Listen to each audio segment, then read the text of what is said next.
Ryan, you were there for Record Sport. You were there after the game. You'd written in our blog today that you'd never seen anything like it. The reaction afterwards.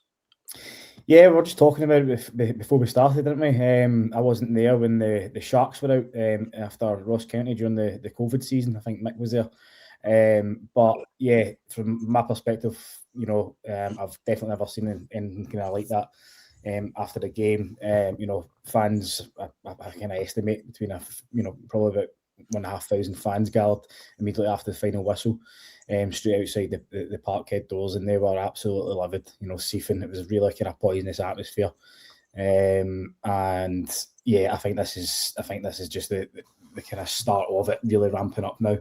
It was, they were calling for Dermot Desmond, Michael Nicholson, Chris Mackay, Paul Tisdale, Wilfred Nancy. I was right in the eye of the storm as well, and I think the police handled it quite well, because it did get a wee bit fiery between the police and fans, unfortunately, at one stage, but the police kind of handled it quite well and managed to kind of cool the tensions a wee bit. But yeah, it was really, as I say, I've never experienced that kind of anything like that at Celtic Park before.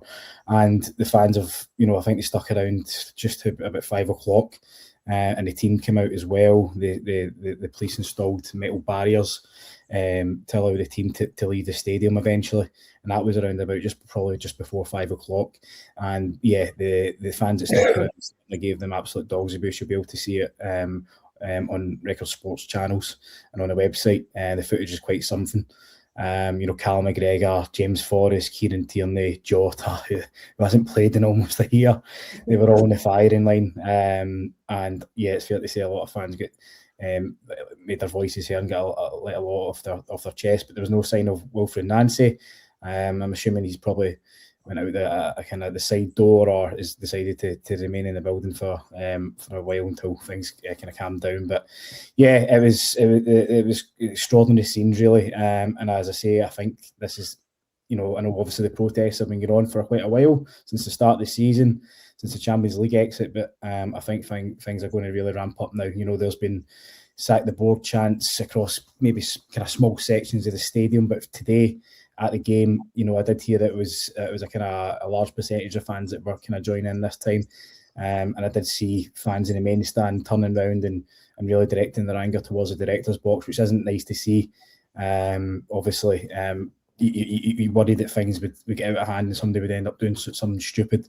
Fortunately, that never happened. But yeah, fans are absolutely, they're apoplectic at that result today. That it was a calamity. And I think that was the day that Celtic truly kind of their season's is in ruins now. I think they've completely bowed out this title race, and I think now the rebuild starts. It has to start because there's a long journey ahead now. Graeme, I want to get your take on Wilfred Nancy in just a wee minute, but obviously, Mick, I know you were at the game too. On the actual game itself, it started so well. Celtic, I thought, were by far the better team in the first half. An absolute screamer from Yang. Nancy on the touchline looking delighted. I mean, what happened in the second half? I think it was another kind of example of it's been pretty symptomatic of the entire Nancy short reign. I thought Celtic were bright the first half, looked good in attack, scored a great goal, and missed some really big chances again. The lack of a cutting edge in the final third really damaging them again. So that by failing to take the chances, that there's a good chance to get punished. They get punished early in the second half, and then they crumble. Once again, a team has changed things tactically in the second half, so they haven't reacted. And by the end, they look ramshackle, disorganised, just a beaten team, just a bit shambolic.